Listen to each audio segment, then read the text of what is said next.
વડોદરામાં હરણી lake zone દુર્ઘટના મામલે 3 આરોપીઓએ કોર્ટ સમક્ષ જામીન અરજી કરી। આરોપી નેહા દોશી, તેજલ દોશી અને જતીન દોશીએ કોર્ટ સમક્ષ જામીન અરજી મૂકી। સ્પેશિયલ પબ્લિક પ્રોસિક્યુટર આરસી કોડેકરે જામીન નહીં આપવા કોર્ટમાં દલીલ કરી। ભોગ બનનારા પરિવારો તરફથી સિનિયર વકીલે પણ ઊંડાણપૂર્વક તથ્યો રજૂ કર્યા। દલીલોને ધ્યાનમાં રાખીને કોર્ટે 3 આરોપીઓની જામીન અરજી ફગાવી હતી।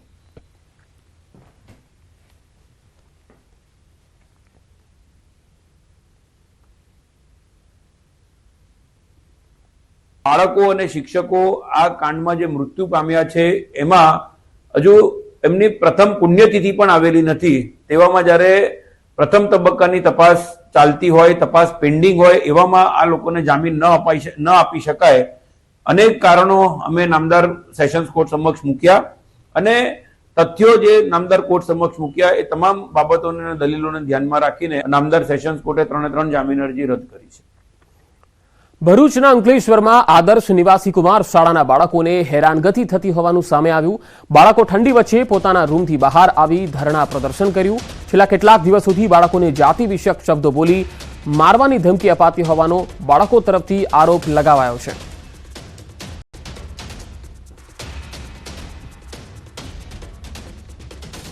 અંદરથી પણ મારતા છે અને તે બહારથી માણસો બોલાવી ડરાવી ધમકાતા છે। પછી તારે કોઈ ચોપડીની બહારમાં ન આવતું હોય તેવા સવાલ કરતા છે। અમારી જાતિ પર જાય છે અને અમને ધમકી આપી અને અમને મારામાર વારંવાર અમને ટોકે છે કે અમે ટોકે છે એટલે અમે વાંચવામાં ડિસ્ટર્બ થતા છે। રાજ્યના લાખો પરિવારોને આજે મળશે સપનાના ઘર। પીએમ મોદી આવાસોનું ઈ લોકાર્પણ અને ખાતમુહૂર્ત કરશે। ગુજરાતના તમામ 182 વિધાનસભા ક્ષેત્રો પણ આ કાર્યક્રમની અંદર જોડાશે। મુખ્યમંત્રી ભૂપેન્દ્ર પટેલ બનાસકાંઠામાં ઉપસ્થિત રહેશે। 1,31,454 આવાસોનું ઈ લોકાર્પણ અને ખાતમુહૂર્ત છે।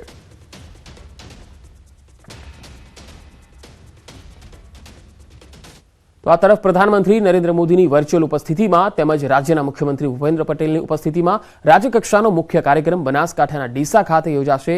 આ સાથે રાજ્યના 33 જિલ્લાઓની 182 વિધાનસભાઓમાં પ્રધાનમંત્રી આવાસ યોજના સહિતની કેન્દ્ર અને રાજ્ય સરકારની અન્ય સંકલિત આવાસ યોજનાના આવાસોના ઈ લોકાર્પણ અને ખાતમુહૂર્તનો કાર્યક્રમ યોજાશે।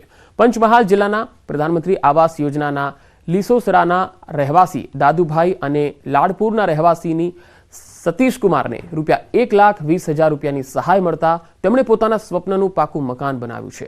તેઓ જણાવે છે કે પ્રધાનમંત્રી આવાસ યોજના છેવાડાના નાગરિકો માટે આશીર્વાદ સમાન બની રહી છે। નમસ્કાર, મારું નામ દાદુભાઈ રાજુભાઈ મેઘવાળ છે। હું લીલેસરા મેઘવાળ ફળિયામાં રહું છું અને પહેલાં મારે કાચું મકાન હતું ને હું ને મારો પરિવાર ઘણા હેરાન થતા હતા। અત્યારે મને પ્રધાનમંત્રી આવાસ યોજના મળ્યું છે। 1,20,000 રૂપિયા મળ્યા। મેં મારું મકાન પાકું ધાબાવાળું બનાવી દીધું છે। અત્યારે હું ને મારો પરિવાર સુખ શાંતિથી રહીએ છીએ। સરકાર શ્રી નરેન્દ્ર મોદી સાહેબનો ખૂબ ખૂબ આભાર। મારું નામ રાવળ સતીશકુમાર ગણપતરામ છે। હું લાડપુર ગામનો રહેવાસી છું। પહેલાં હું મારા પરિવાર સાથે કાચા મકાનમાં રહેતો હતો। ખૂબ જ અગવડભરી પરિસ્થિતિમાં અમે જીવન પસાર કરતા હતા। પ્રધાનમંત્રી આવાસ યોજનાનો લાભ મળવાથી 1,20,000 રૂપિયા સરકારશ્રી તરફથી મળ્યા। એમાંથી મેં મારું પાકું મકાન બનાવ્યું છે અને હવે મારા પરિવાર સાથે આનંદપૂર્વક રહું છું। એ બદલ માનનીય વડાપ્રધાન શ્રી નરેન્દ્ર મોદીભાઈ સાહેબનો ખૂબ ખૂબ આભાર। આજે પૂરું થશે ગુજરાતના લાખો પરિવારોનું પોતાના સપનાનું ઘરનું સપનું। પ્રધાનમંત્રી આવાસ યોજના અંતર્ગત રાજ્યના ગ્રામીણ વિસ્તારોમાં વસતા ઘર વિહોણા લાભાર્થીઓને અને કાચા અને જર્જરિત મકાનમાં રહેતા પરિવારજનોને પાકા મકાનોની ચાવી આપવામાં આવશે। પીએમ મોદી રાજ્યમાં 2,993 કરોડના ખર્ચથી નિર્માણ પામેલ કુલ 1,31,454 આવાસોનું લોકાર્પણ અને ખાતમુહૂર્ત કરશે। જેમાં બનાસકાંઠા જિલ્લામાં પ્રધાનમંત્રી આવાસ યોજના અંતર્ગત કુલ 3,063 આવાસોનું લોકાર્પણ અને આંબેડકર આવાસ યોજનાના કુલ 521 આવાસોનું ખાતમુહૂર્ત અને લોકાર્પણ કરાશે। પંડિત દીનદયાળ આવાસ યોજનાના કુલ 354 આવાસો મળી 3,938 આવાસોનું ખાતમુહૂર્ત અને લોકાર્પણ કરવામાં આવશે।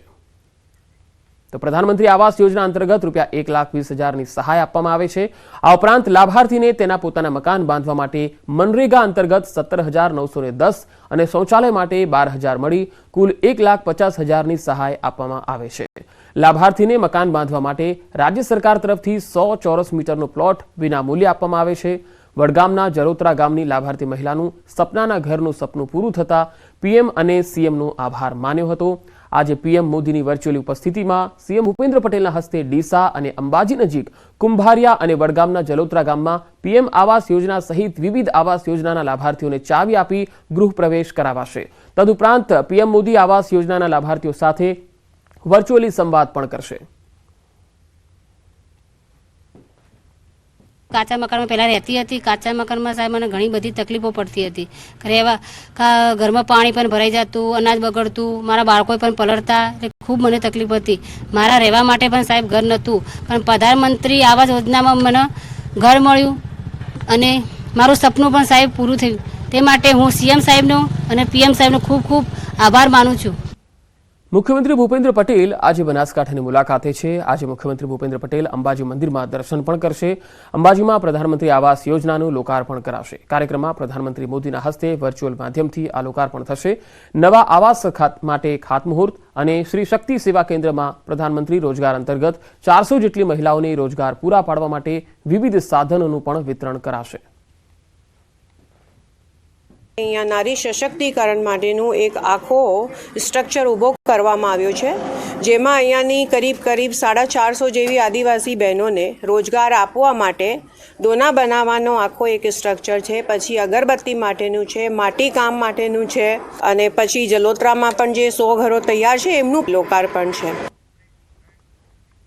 લોકસભાની ચૂંટણીને લઈને ભાજપ એક્શન મોડમાં દેખાઈ રહ્યું છે. ભાજપનું આજથી ગાંવ ચલો અભિયાન શરૂ થઈ રહ્યું છે.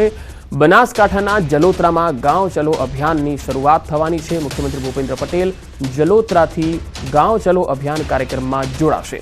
મુખ્યમંત્રી રાત્રિ રોકાણ કરી સવારે સભા અને ખાટલા બેઠક કરશે. સાંજે 5 વાગે જલોત્રા ગામમાં પ્રધાનમંત્રી આવાસ યોજનાના 94 મકાનોનું લોકાર્પણ કરશે.